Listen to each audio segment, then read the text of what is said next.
Ok, ahora sí. Hola, hola, ¿qué tal? ¿Cómo están? Los saludo a todos acá desde la Fundación Pindal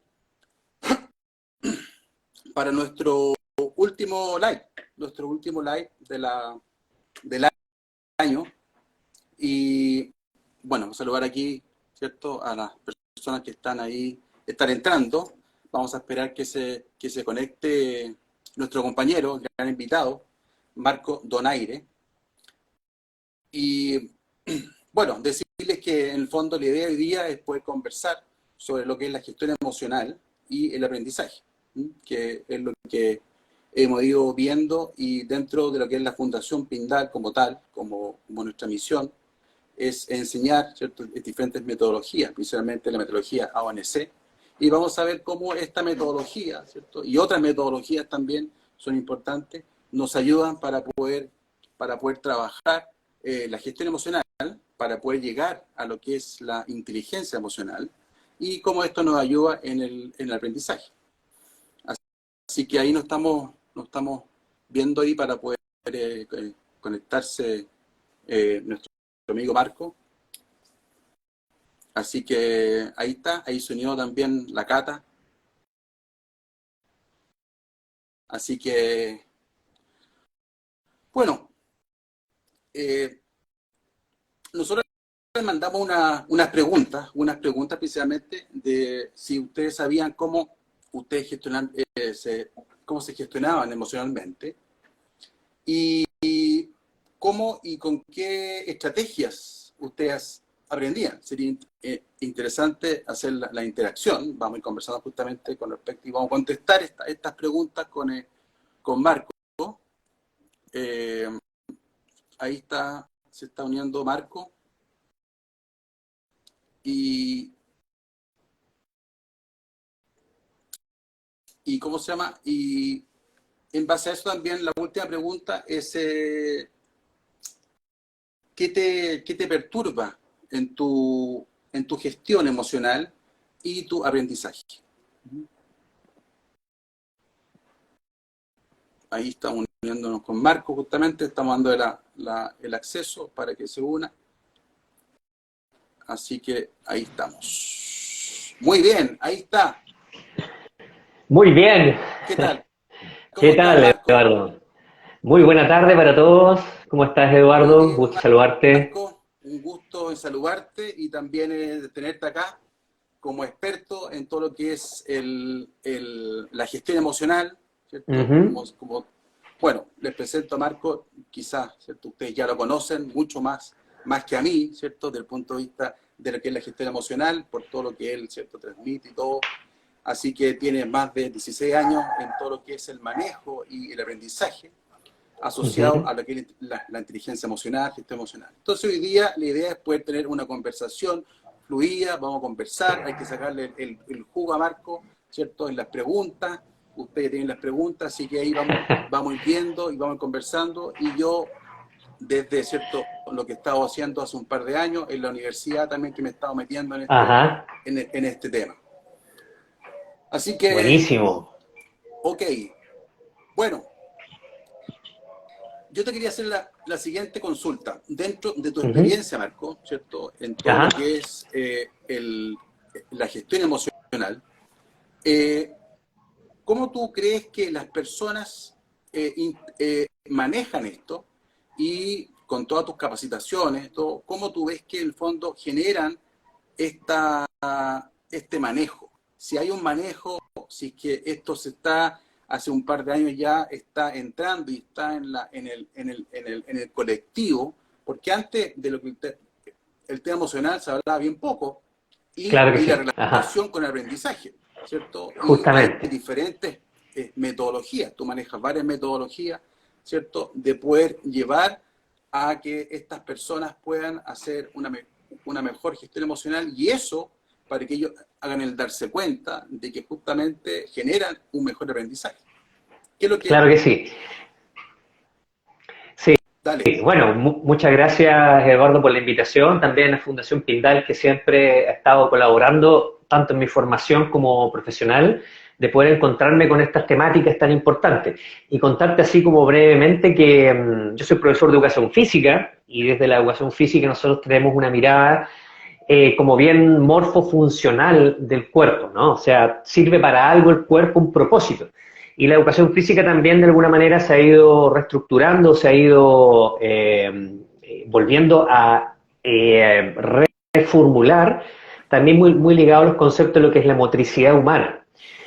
Entonces, en ese sentido, creo que cuando yo me encontré precisamente con la Fundación Pindal y una de las formaciones que ellos realizaban era la sintergética, y con el doctor Jorge Carvajal, él me dijo algo que fue muy impactante para mí en un seminario que tomé, que era que las emociones, ¿cierto?, tenían que ver con la enfermedad. Y yo recuerdo, después de haber llegado el seminario, que era el fin de semana, haber llegado a mi lugar de trabajo, que era la Universidad Metropolitana de Ciencias de la Educación, el pedagógico, ¿cierto?, el ex pedagógico, donde yo trabajaba como profesor.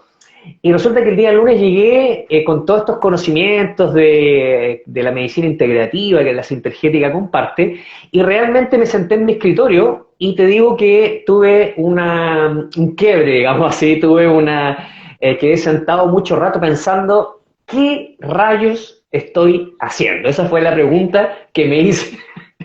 Eso fue por ahí por el año 2007, por ahí, 2006, y realmente fue como agarrarme la cabeza y decir, a ver, ¿qué estoy haciendo en la sala de clase?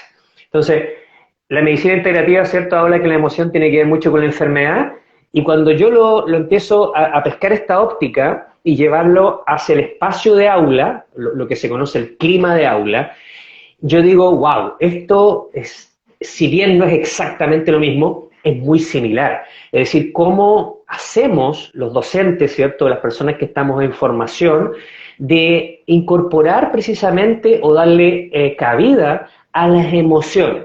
Y ahí comencé a investigar, ¿cierto?, y llevar todo lo que tiene que ver con el movimiento, pero ya con un propósito, con un sentido, que es precisamente ayudar a los estudiantes, ¿cierto?, a las personas que se están formando, en este caso que eran estudiantes de pedagogía, a llevarlos a conocer lo que es el clima del aula y poder de alguna manera influenciar positivamente en él. Porque el clima de aula, de alguna manera, la definición que existe es que es las percepciones que tienen los actores que están dentro de un aula. Es decir, el profesor con sus estudiantes, los estudiantes entre ellos y, obviamente, los estudiantes con el profesor.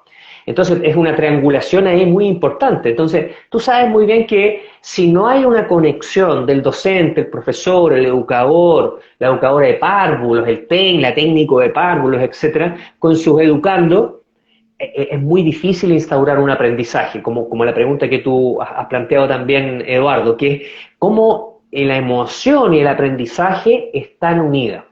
Y ahí en esa investigación que empecé a hacer, ¿cierto?, que tú sabes que una cosa muy maravillosa de estudiar en la universidad es que nos habilita para hacer autoinvestigar, ¿no? O sea, ser muy, digamos así, investigadores del saber. Entonces empecé yo a leer paper, investigar, preguntar, ¿cierto?, ver distintas corrientes, y me empecé a especializar, ¿cierto?, en cómo a través del cuerpo, a través del movimiento, podemos gestionar emociones positivas en el aula.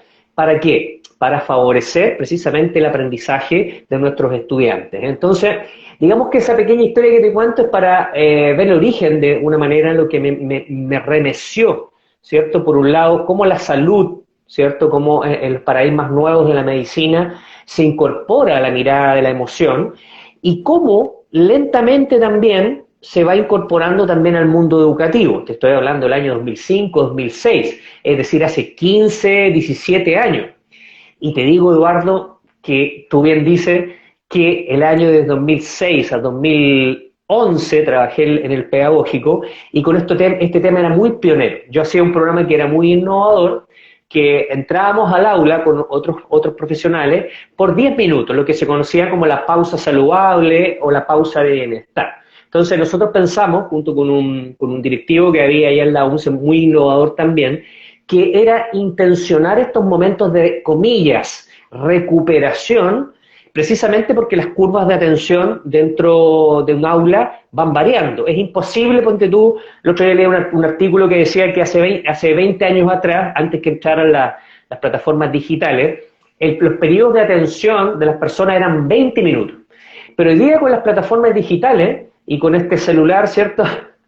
Los tiempos de atención van disminuyendo cada vez más. 15 minutos, 10 minutos, es decir, que hace 20 o 30 años éramos capaces de estar 15 minutos concentrados, hoy día no somos más capaces de estar más de 5 o 7 minutos. Imagínate, para nosotros que somos más generación X, imagínate para los millennials, para los centennials, ¿cierto? Es que la atención es rapidísima. Un TikTok, ¿cuánto dura? 50 segundos. Un reel de Instagram dura 10, 20, 30 segundos. Es decir, la gente hace esto todo el día. Entonces, nuestros estudiantes en el aula están acostumbrados a un ritmo de información muy rápido y muy atractivo. Entonces, ¿qué está sucediendo? Que los docentes, ¿cierto? No están, jamás un docente va a poder ganarle a la velocidad y a la, digamos así, atractivo que tienen las redes sociales. Entonces, ¿qué pasa con eso? Que debemos de alguna u otra manera contar con metodologías, ¿cierto?, con didáctica que vayan dinamizando el espacio educativo y precisamente, si bien no vamos a poder nunca ganarle al medio digital y a la velocidad que tienen estos sistemas, sí podemos hacer que la clase sea más atractiva, sea emocionalmente positiva, ¿cierto?, y genere una cosa muy importante que es la curiosidad y el entusiasmo por el aprendizaje. Por ahí va un poco la pregunta, disculpa ahí si me toqué varios temas, sí, pero la idea es súper. que hoy día vayamos como salpicando por todos Salpicando lados un y llevemos poquitito. también la conversación. Sí, no, salpicando un poquitito. No, y lo interesante que tú hablas, y en realidad, bueno, yo como base de kinesiólogo, también un poco llegué un Ajá. poco a esto, el tema emocional y también justamente, pero por otro lado, el tema de las emociones, de la enfermedad y esto. Y en realidad, ¿cómo tú has generado de unir el aprendizaje a través del tema corporal? El tema corporal en la parte de la motricidad, ¿cierto? En el sentido de que tú dices que hay un vínculo entre de que cómo yo aprendo y Ujú. cómo yo gestiono la parte emocional, de que la parte emocional tiene todo un input, una entrada por el cerebro, lo que yo pienso, las creencias, y hay otro que es en la parte corporal, así uno puede cambiar su emoción a través de los pensamientos o también a través de la postura. Entonces, ¿cómo tú después de este estudio, Ujú. has generado, ¿cierto? Y cómo has incorporado esto también como profe, Ajá. para poder mostrarle a las personas que nos están viendo de que, bueno, en el fondo hay varias estrategias, ¿cierto? Aquí la idea no es tampoco dar la papa, sino que abrir un poquito el espectro. Exactamente, el espectro. Bueno, precisamente como bien tú dices, nosotros conocemos que existe una unión entre nuestro cuerpo y nuestra mente. Y entre medio está la emoción, que es como la especie de sensor o brújula que nos dice por dónde se está moviendo el asunto. De alguna manera, ¿cierto? La educación física, por ejemplo, la motricidad humana, distintas otras miradas de, ponte tú, el yoga, el qigong, el tai chi, el pilates, todas estas tendencias que existen y que son, digamos así, técnicas, generan un impacto de cambiar nuestro switch en la mente, es decir, los pensamientos están muy vinculados, ¿cierto?, a lo que es nuestro cuerpo físico. Por ejemplo, ahora estaba mirando acá que estaba viendo una charla TED de Annie Cuddy, ¿cierto? Que ella es una psicóloga social, y ella dice cómo el lenguaje define quién eres, ¿cierto? Y cómo ella en esa conferencia muestra que hay distintas posturas corporales o disposiciones corporales, como se dice en el coaching ontológico. Las disposiciones corporales son, por ejemplo, la apertura, la determinación, la flexibilidad, y cómo estas disposiciones corporales también permiten que los demás puedan vernos de una manera amigable. Muchas veces en una sala de clases, por ejemplo, un profesor está siempre este tema tan importante que es que se dice que en la sala de clase hay que tener disciplina, ¿no? Los niños tienen que estar disciplinados, ojalá todos mirando al frente, escuchando en silencio, y hoy eso es imposible. posible. Entonces, ¿qué sucede? Desde mi experiencia, este año he estado en varias localidades de Chile. Estuve en Casablanca, estuve con jóvenes, con estudiantes de básica y enseñanza media. En Casablanca estuve en Angol, en Cuyipulli, ¿cierto? Haciendo muchísimos talleres. Creo que habré estado con unos 1.600 jóvenes y adolescentes este año. Ha sido un gran placer para mí este año estar con ese número de 1.600 estudiantes que han pasado por los distintos talleres que he realizado.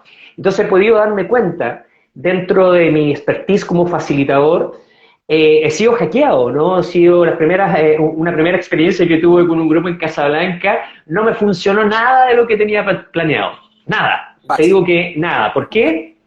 Porque en ese grupo, el liceo, ¿cierto? Su manual de convivencia no prohíbe los celulares en la sala de clase, entonces estaban todos con celular. Entonces digo que la dinámica que íbamos a hacer no funcionó porque uno no se quería mover, estaban mirando los reels, otros estaban jugando Pokémon, andaban buscando Pokémon en la sala de clase. Entonces, obviamente, la primera sesión dije, ok, no me está funcionando, me voy a observar lo que está pasando. Entonces estuve observando, me acerqué con ellos, inmediatamente me di cuenta que la mirada del docente o el facilitador que está hablándole a todos, te sirve 1 o 2 minutos. Lo que sirve más es acercarse al lado de cada uno y meterle conversa. Es decir, lo mejor que me funcionó es grupos pequeños de trabajo. Obviamente la segunda sesión ya la tuve que reestructurar. Imagínate, tenía 8 sesiones, tuve que planificar todo de nuevo para rediseñar lo que tenía, porque obviamente el contexto cambió. Mi gente no eran las mismas personas que yo tenía pensado que iban a ser. Por tanto, tuve que rediseñar, y lo que me funcionó era grupos naturales de trabajo, es decir, los compañeros que a ellos les gusta, porque también en primero medio, ¿cierto? Segundo medio, hay muchos grupos, sobre todo con la gran cantidad de inmigrantes. Tuve en sala algunos estudiantes haitianos, algunos estudiantes venezolanos, ¿cierto? Y realmente los colegios y los liceos no se está haciendo una integración. Por tanto, se está generando una cultura muy distinta. Tú sabes que la niña, la adolescente venezolana, corporalmente se mueve muy distinto que una adolescente chilena. Se viste diferente, se pinta, es mucho más, digamos, coqueta, porque sabes que en esas regiones de nuestro querida Latinoamérica, igual que en Brasil, el calor, ¿cierto?, hace que la cultura sea muy distinta. Son muy buenos para bailar, muy buenos para conversar. Son muy buenos también, ¿sabes para qué? Para hablar directamente los problemas que tienen a la cara. Y eso es algo que la cultura chilena debe aprender, porque venezolanos, colombianos, te digo que hablan las cosas en la cara. O sea, tienen algún problema con alguien y van directo. La persona que va directo acá en Chile a hablar los problemas, conflictivo, cagüinero, que no sé qué, ay, que esta persona no sé qué. Es decir, tenemos una diferencia cultural. Entonces, ¿qué pasa? Que nosotros en la sala de clase es un desafío. Los jóvenes que hoy día están en el sistema educativo están sometidos a peligros muchísimo más grandes de los que vivimos tú y yo, Eduardo. Porque hoy día el peligro es la delincuencia, la droga, las redes sociales, las pandillas, ¿cierto? Y las diferencias culturales. Es decir, los jóvenes hoy día necesitan mucho, mucho apoyo, más allá de lo que nosotros pensamos. Yo cuando vi la realidad, en este año que he estado trabajando full después de pandemia, ¿cierto? Que volvimos. Y súmale el efecto post-pandemia, de que perdimos habilidades sociales, ¿sí? Sí, entonces, enormemente. O sea, es algo muy, muy impresionante. Entonces, por ejemplo, en el tema volviendo un poquito a tu pregunta, de cómo el cuerpo nos ayuda, ¿cierto?, a regular las emociones. En un principio te digo que todo lo corporal que llevé con ese grupo de estudiantes no me resultó. ¿Por qué? Porque hay un factor que yo no tenía considerado, la vergüenza. Porque con estos aparatos que tenemos acá, los jóvenes se andan grabando y se hacen moving o se hacen bullying entre ellos, entonces no querían mostrarse porque las dinámicas que hacemos siempre son chistosas, ¿no? Son dinámicas de juego, que tú te ríes. Entonces no querían ser expuestos a ser grabados. Pero luego, cuando ya avanzamos en el taller, ya se facilitó mucho el pararnos, ¿cierto? Y hacer un apresto a prestarnos para lo que vamos a hacer, o una activación, que el mismo nombre, de 5 minutos, que tiene que ver con aflojar nuestro cuerpo, soltar nuestras articulaciones. Es, digamos, como esto que le llaman el calentamiento, que en educación física se ocupa mucho, ¿cierto? Que es mover el cuerpo para el aprendizaje. Y sobre todo que sabemos que nuestro cerebro, ¿cierto?, cuando hay algo que genera una emoción de enojo, de enfado, de rabia, de frustración, el sistema muscular responde activándose y contrayéndose. Por tanto, cuando yo estoy en una jornada de clases por mucho tiempo, va a haber algún momento que sí o sí me voy a frustrar, me voy a enojar, un compañero me insultó, salí a sala de clase, me pasaron a llevar, hay una pelea allá en la sala, hay una pelea en el recreo, entonces el cuerpo se tensa, ¿no? Se tensa. Pero los estudiantes no están habilitados para aprender a desestresarse o destensar su cuerpo. Por tanto, las pequeñas actividades de 5 o 10 minutos donde movamos el cuerpo y aprendamos, por ejemplo, a hacer algo muy simple, por ejemplo, la gente que me está mirando ahí, y que yo también lo voy a hacer, que es que, por ejemplo, encogemos nuestros hombros, mira, encoge los hombros, vamos a inspirar y vamos a dejar soltar los hombros despacito. Entonces los dejamos caer despacito, vamos a repetir unas 3 veces, los que están ahí también mirándonos en Instagram también, subimos un poquito, inspiramos y dejamos caer los hombros. Suavemente, ¿cierto? Déjalos caer, lentamente, eso es bien importante, inspira de nuevo. Y ahora vamos a hacer otro ejercicio. Tomamos aire ahora, vamos a inspirar y vamos a soltar un gran suspiro. Otra vez, inspira y suelta un gran suspiro. ¿Sí? Y movilizamos nuestro diafragma y nos ayuda también a destensar nuestro cuerpo. Y el siguiente paso sería tensar todos los músculos de nuestro cuerpo, apretamos los pies, apretamos las pantorrillas, tensamos todo, inspiramos profundo y soltamos ahora. ¿Sí? Y con ese sencillo ejercicio, que no toma más de 1 minuto, ya nos damos cuenta que nuestro cuerpo, nuestra musculatura, se aflojó. Es decir, volvió a un tono muscular que no tiene que ver con estar tenso, sino que tiene que estar con apertura. Es decir, algo tan simple como eso puede generar, ¿cierto?, que aprendamos a soltar el cuerpo y eso se va a traducir en un estado de tranquilidad, por ejemplo, como ahora que yo estoy percibiendo que está un poquito acelerado, y después de hacer ese ejercicio ya percibo que estoy más tranquilo, mi voz cambió incluso, se puso un poco más lenta, y eso en los estudiantes es maravilloso. Entonces, el cuerpo es la gran puerta de entrada. En los últimos 15 o 20 años, y bueno, obviamente también con gracias a lo que ha sido todo el estudio de Francisco Varela, ¿no? El tema de la enacción, es decir, que todo nuestro lenguaje está incorporeizado, ¿no? Está en el cuerpo físico. El mismo Maturana, ¿cierto? Con grandes compañeros de investigación ambos. Embodied Learning, ¿cierto? Que también se está hablando mucho ahora del tema del aprendizaje corporal, ¿cierto? Y cómo todo el aprendizaje está en el cuerpo físico. Eso también nos va a ayudar a puntualizar, ¿cierto?, de cómo podemos influir en el aprendizaje a través de nuestro cuerpo físico.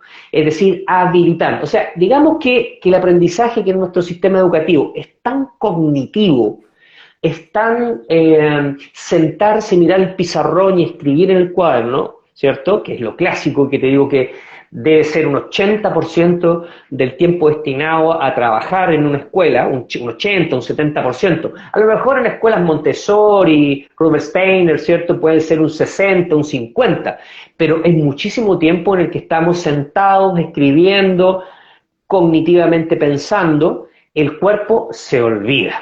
Y no nos damos cuenta hasta que en la tarde estamos cansados, nos duele el cuerpo. A nosotros los adultos y los profesores, tú sabes que la gran carga que tienen los docentes ahora que a esta altura del año están todos, digamos así, en palabras coloquiales, hechos bolsa, ¿no? Como se dice, o reventados, como dicen los colegas, es porque realmente, imagínate lo que es tratar de controlar, gestionar a 40, 50 niños, adolescentes, el cuerpo se va apretando. Entonces, si el docente también en el aula, o el docente universitario inclusive, no tiene esas pausas también, va acumulando tensión, va acumulando tensión, va acumulando tensión, y al final del día llega a su hogar y ahí logra percibir todas estas cargas que se empiezan a acumular, sobre todo en la zona de cuello, hombros, trapecio, ¿cierto? Escápula, también el tema del túnel carpiano, donde trabajamos mucho, ¿cierto? Todo esto es lo que son las patologías de esto de apretar la mano, la mandíbula, ¿no? Que un gran también, un gran sensor de cómo andamos con nuestras emociones. Todo eso se va sobrecargando, entonces empieza a acumularse, acumularse, acumularse, y en estos momentos obviamente explota. Algunos explotan con temas digestivos, otros con el insomnio, otros con el bruxismo, otros con patologías cervicales, discopatías y todo eso que tú eres experto ahí como kinesiólogo, y sabes muy bien, ¿cierto?, que cómo son todo este tipo de enfermedades, ¿no? Uno dice, wow, que yo trabajo todo el día sentado, por eso me lesiono la espalda. Sí, puede ser que tiene que ver con la ergonomía, pero también significa que hay algo en la esfera emocional que está generando mayor impacto y está generando este hándicap encima, ¿cierto?, que va dañando nuestras estructuras. Entonces, de alguna manera, incorporar movimiento en nuestra aula va a generar dos cosas que va a favorecer el aprendizaje. Uno, lograr ese estado de activación, pero no esa activación que es demasiado elevada. Por ejemplo, siguiendo el esquema del método Ruller, ¿cierto? Que el método Ruller clasifica las emociones en placenteras y displacenteras, de alta activación y de baja activación. Obviamente que en una sala de clase no podemos estar a un 10 o 20% de activación, porque estaríamos todos una cosa así durmiendo, ¿no? Tampoco podemos estar en un 90 y un 100, eufórico, porque tenemos que estar sentados, leyendo, conversando, haciendo un trabajo grupal. Es decir que, más o menos, entre un 40 y un 60% de energía va súper bien dentro de un aula. Y obviamente tiene que ser de cuerpo placentero, porque si estoy con mi cuerpo displacentero, voy a estar en emociones de tristeza, enojo, rabia, depresión, ¿cierto?, que no me ayudan para lograr un aprendizaje óptimo. Entonces, de alguna manera, podemos Sorry. influir en el aprendizaje. Sí, sí, ahí se te cayó el... Sí, dale, dale. Se me Podemos cayó la influir... cosita. Sí, ahí está. Podemos influir en el aprendizaje a través de nuestro cuerpo físico.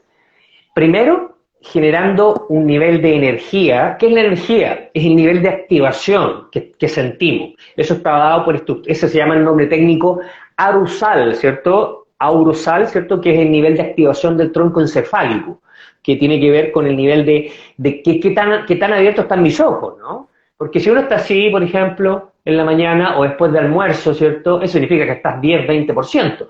Si tus ojos están un poquito más abiertos, 30 y 40. Un poco más abierto, 40 y 60. Y ya así súper activo, ya 70, 80 de energía. Entonces, ¿cómo el docente o yo mismo, cuando quiero estudiar, logro un nivel de activación adecuado? Uno sabe que si quiere estudiar, quiere investigar, por ejemplo, cuando estamos haciendo una tesis, por ejemplo, de grado, uno sabe que tiene que lograr un nivel de activación moderado. ¿Por qué? Porque vamos a estar concentrados, cognitivamente activos. Entonces, uno debe saber cómo regular ese nivel de energía, de activación, para optimizar nuestro aprendizaje. Por ahí va un poquito la respuesta de cuerpo y aprendizaje, mi estimado Eduardo. Sí, mira, en realidad me hace mucho sentido lo que tú me estabas diciendo, justamente, por varios temas, principalmente. Uno, el Ujú. tema del movimiento. Yo estoy en el ámbito de la universidad, ¿cierto? En el ámbito Ajá, académico.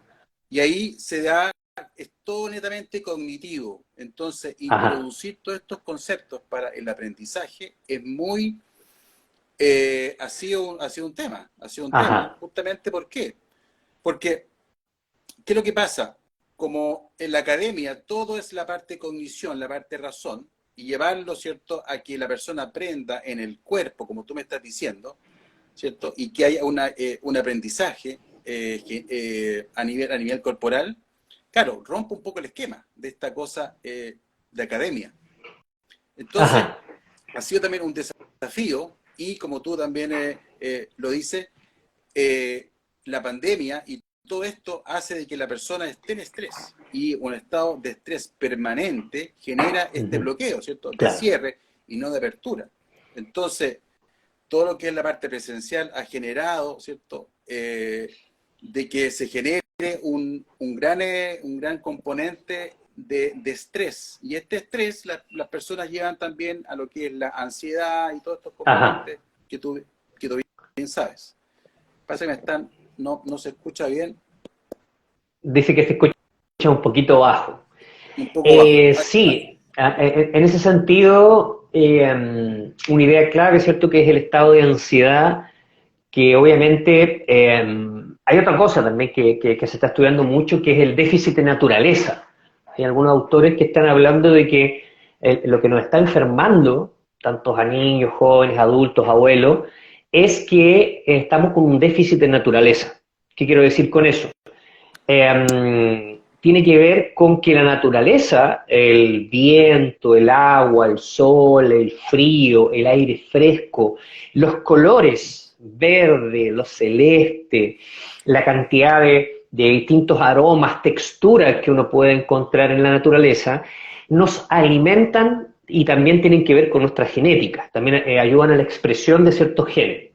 Cuando estamos en las urbes, ¿cierto? Llenos de cemento, donde por ejemplo ahora en Santiago, los que estamos acá, estamos realmente calcinándonos casi, y hay que tener como acondicionado en la casa porque es la única manera de poder, digamos, o en la oficina, ¿cierto?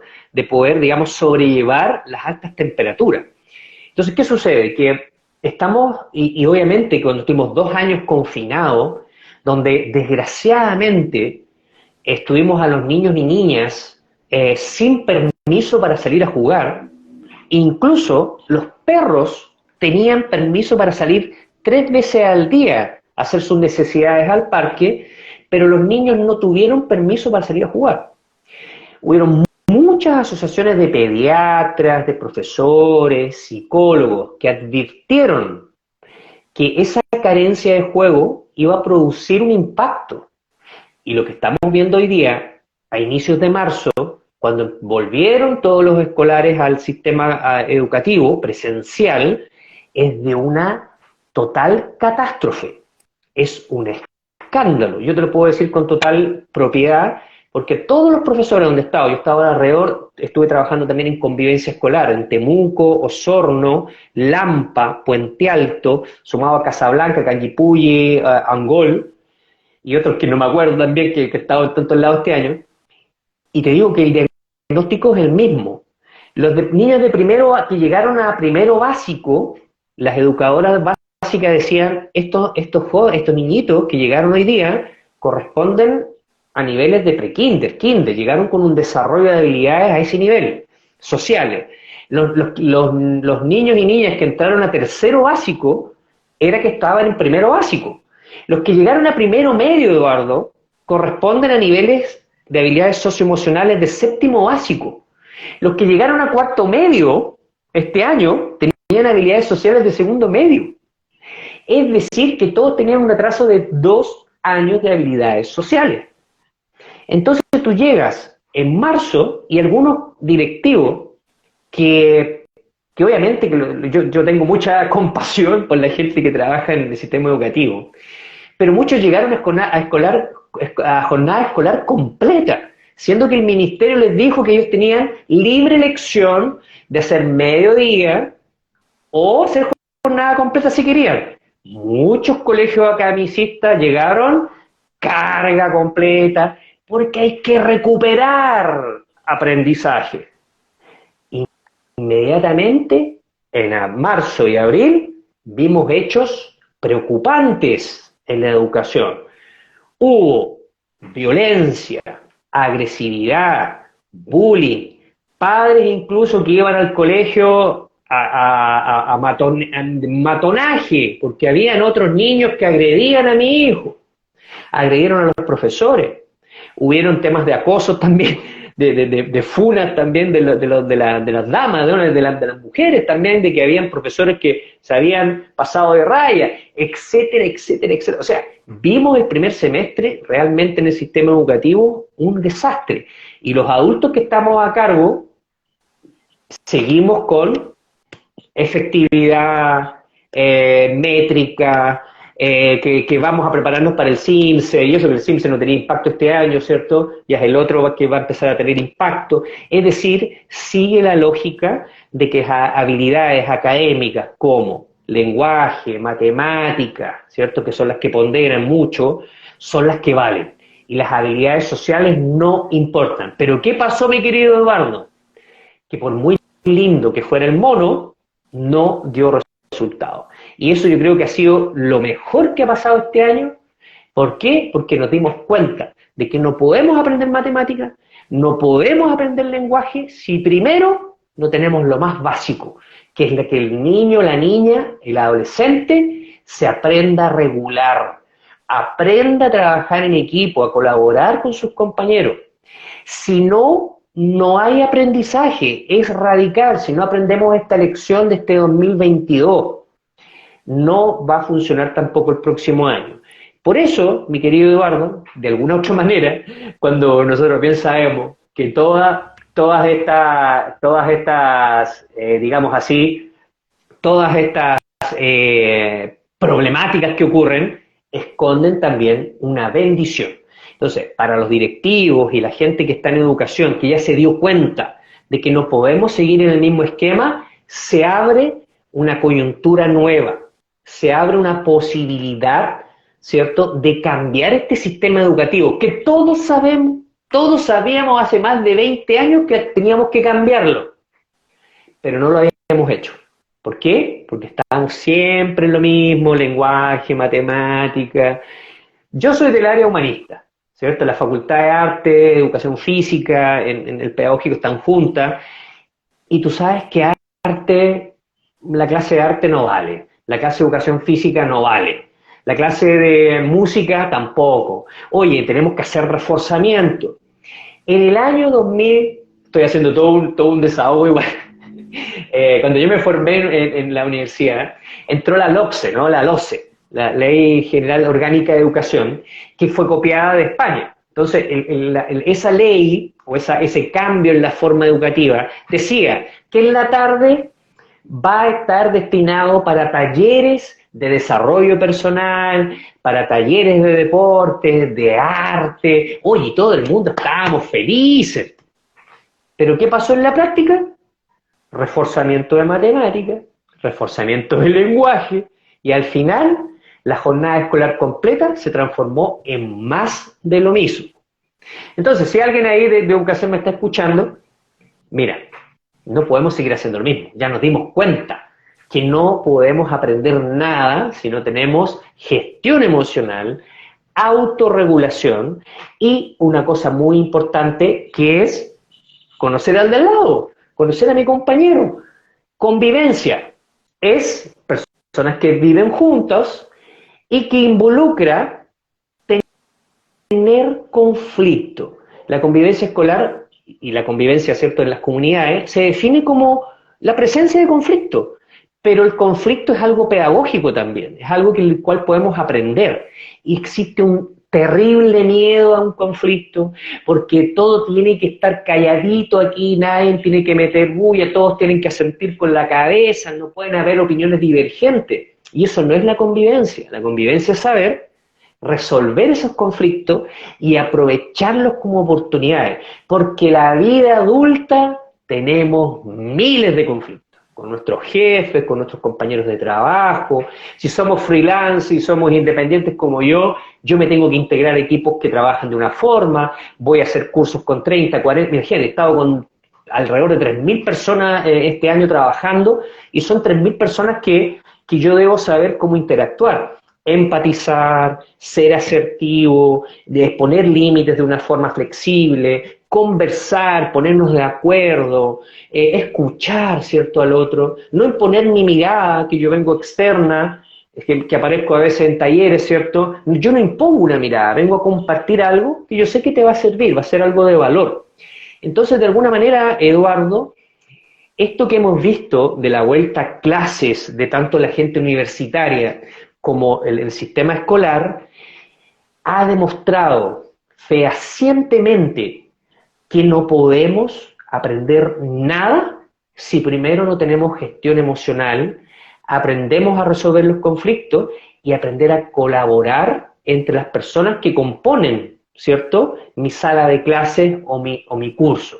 Entonces, de alguna manera, yo espero, ¿cierto?, yo soy optimista en eso, de que esto que ha pasado este año en nuestro sistema escolar y universitario es que valoricemos permanentemente entregarle contenidos emocionales de regulación, gestión, ¿cierto?, a nuestros estudiantes, porque es clave para el éxito de los profesionales que van a salir a futuro al trabajo y de los jóvenes, ¿cierto?, que están saliendo obviamente al mundo laboral, a los técnicos y también a la enseñanza universitaria. O incluso a emprender, porque hay muchos jóvenes que no están siguiendo el camino universitario, sino que están directamente emprendiendo, siendo sus propios jefes, ¿cierto?, se hacen montando sus propias empresas, y eso también requiere mucha habilidad emocional, porque esos emprendedores van a requerir liderar equipos de trabajo. Y si ellos no tienen ese contenido interno, van a tener una decepción porque van a tener problemas con sus equipos de trabajo, ¿cierto? Entonces, un líder tiene que saber liderar también a sus equipos, desarrollar equipos de trabajo, que no está ausente de conflictos, problemas, diversidad, etcétera, etcétera. Así que, mire, Eduardo, que en este, digamos, desastre que vivimos el primer semestre educativo, se está pudiendo convertir en una gran bendición para el futuro, ¿cierto?, de este 2023 del sistema educativo y también de validar estos conceptos que son tan importantes como las habilidades socioemocionales. Mira, en realidad te escucho todo lo que tú, ¿cierto?, has generado y lo que estás hablando, y en realidad es algo calcado en la universidad. En la universidad, ¿cierto?, es exactamente lo mismo, porque esos muchachos que llegan de tercero o cuarto y que después no tienen esta habilidad, ¿eh?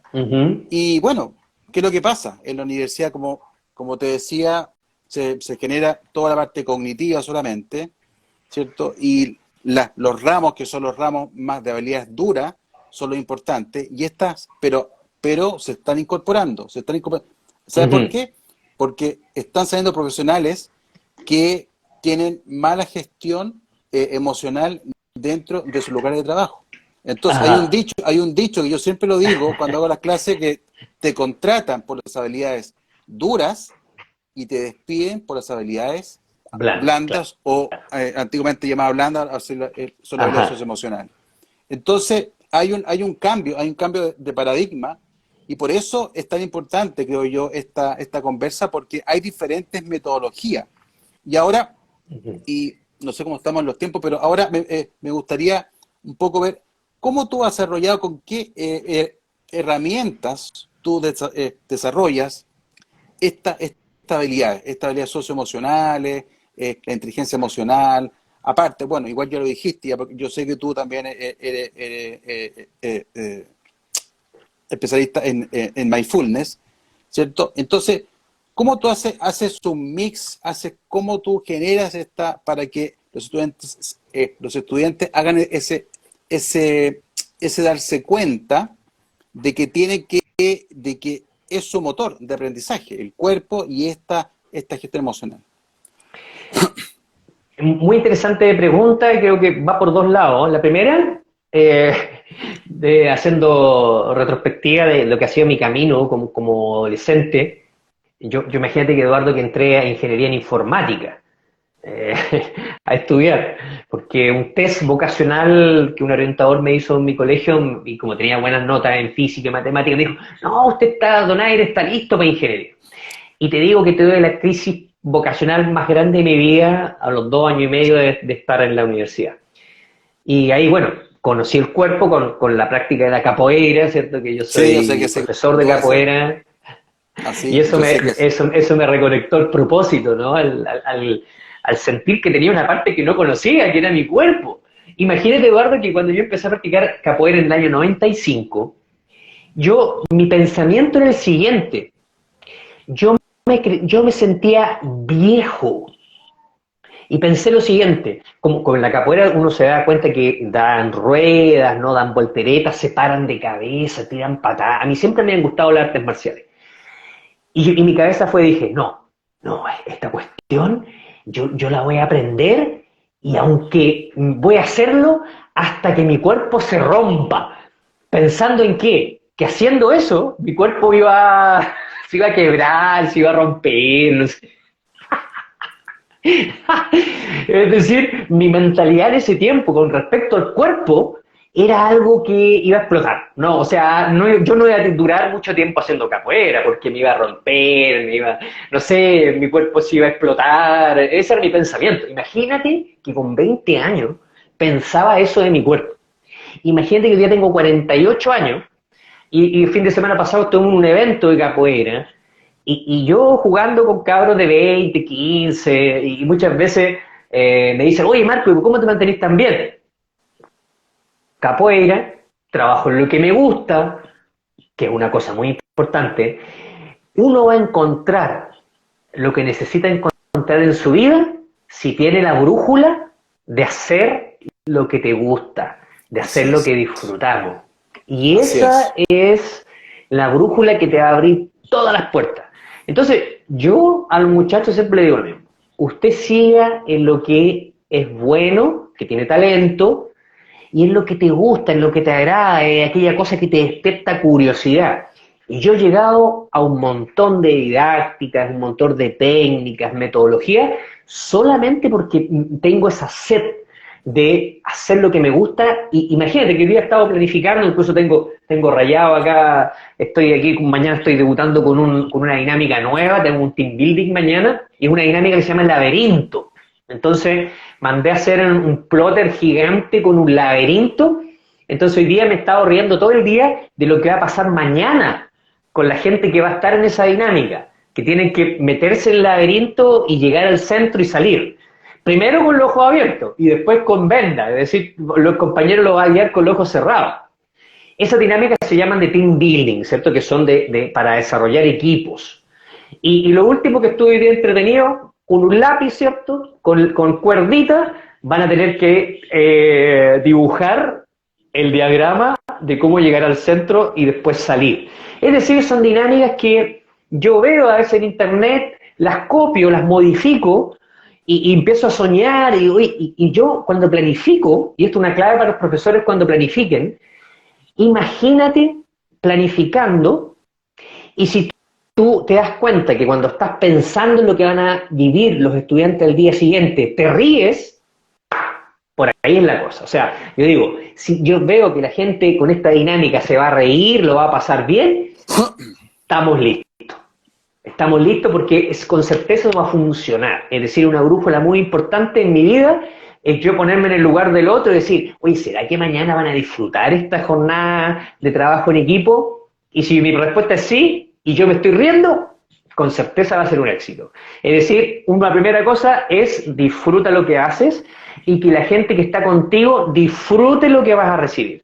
Y si tú estás enseñando algo, matemáticas, teorema de Pitágoras, Euclides y toda esa historia, por favor, cuenta una historia. Cuenta una historia que a tus estudiantes les cause alegría, que les despierta curiosidad. Y eso te aseguro que no se les va a borrar nunca, nunca más de su cabeza. Entonces, he conocido técnicas, como comencé participando de la Fundación Pindal, ¿cierto? De todo lo que es la sintergética, ¿no? Todo lo que tiene que ver. Ahí me reconecté con algo muy bonito que fue la meditación, precisamente, que me llevó, ¿cierto? Después, yo me practico meditación de muy pequeño, gracias a mi hermano que con 5 años me enseñó, y luego retomé esto con la sintergética. Eso me llevó después a hacer el instructorado de mindfulness, la autoobservación neuroconsciente, la ONC, ¿cierto? Donde nos conocimos, Eduardo. y he ocupado mucho la ONC, el mindfulness, ¿cierto? El autoobservarse, porque una herramienta clave que en el aprendizaje nos puede servir mucho es el estado de presencia, porque muchas veces cuando uno se siente a estudiar, tiene su cabeza en miles de lados. Lo importante es decir, ok, y yo funciono con la técnica Pomodoro mucho, la técnica Pomodoro, ¿cierto?, de gestión del tiempo, y te dice 20 minutos de trabajo, 10 minutos de descanso. Entonces, ¿qué hago yo? La adapto, obviamente. Digo, ya, voy a mandar este correo de aquí a las 8, y a las 8 me levanto y voy a tomar un té. Listo, me termino el correo, en enviar, pum, me levanto, me tomo mi tecito, me doy vuelta por la casa y digo, ok, ahora me queda mandar el informe que me faltó hacer. Tengo acá un tablero Kanban de metodología ágil, y anoto mis pendientes. Y digo, ok, mira, ¿sabes que tengo pendiente esto? Tengo que mandar un correo. Ok, pum, pum, pum, listo. Ahora descanso, me doy una vuelta, de repente veo un rato el celular y digo, ok, ahora me toca hacer lo segundo. Tengo pendiente esto. Voy de nuevo. ¿Sí? Entonces, de alguna manera, las metodologías van apareciendo cuando uno tiene un para qué. Un para qué. ¿Es para qué? Es para... Sí, hay que también saber, hay que ser astuto, ¿no? Tenés que tener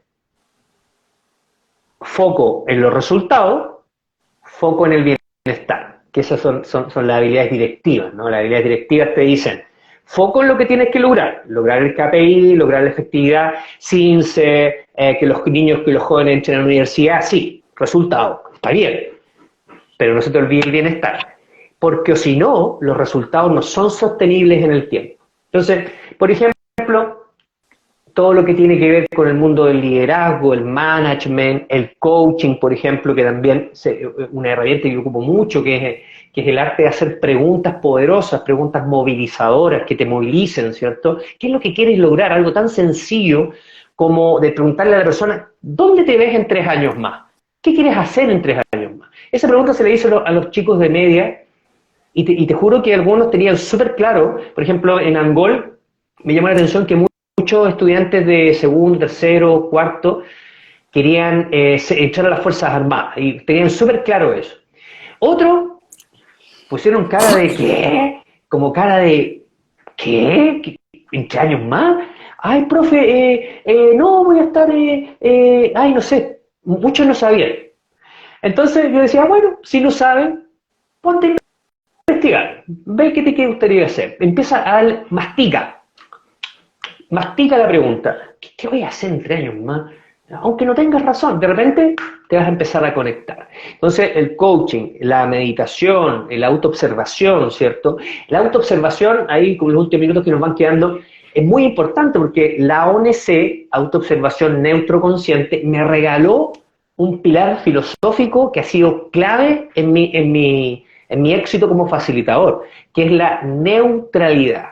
Es decir, cuando yo estoy en un espacio educativo, ya te conté que en Casablanca la primera sesión no funcionó nada de lo que llevaba preparado. Y para yo no salir corriendo en ese momento dije, voy a observar neutralmente, a ver cómo se están comportando en la dinámica los jóvenes. Entonces veía algunos que sí, no pasa nada, algunos que se engancharon con lo que estábamos haciendo, otros estaban mirando su celular y dije, ok, voy a observar. Voy a mirar a la coordinadora que me está mirando con cara de disculpe porque están usando los celulares. No tenemos, como que tenía cara de pedirme disculpas de que los jóvenes no se regularan con el tema de los celulares, que algo debería ser algo que debería estar ellos prohibido el celular, obviamente, tiene que estar prohibido. Incluso en otros colegios que fui a Quillota la otra vez tenían una zapatera zapatera, ¿cierto? Como para poner bolsillo. Entonces los niños al tiro dejaban su celular ahí. Maravilloso, porque es la forma de que el docente pueda estar seguro de que le van a estar prestando atención.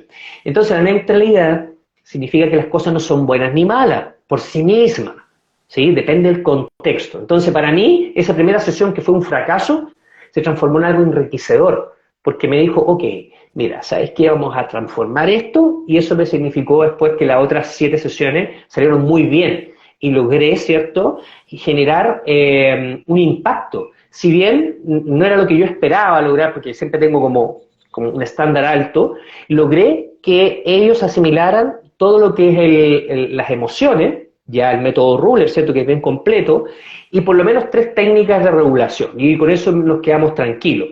Otra cosa muy importante que con los docentes es muy importante es lo lúdico, todas las estrategias de gamificación. Te digo que yo tengo acá una caja, bueno, tengo muchas cajas llenas de juegos.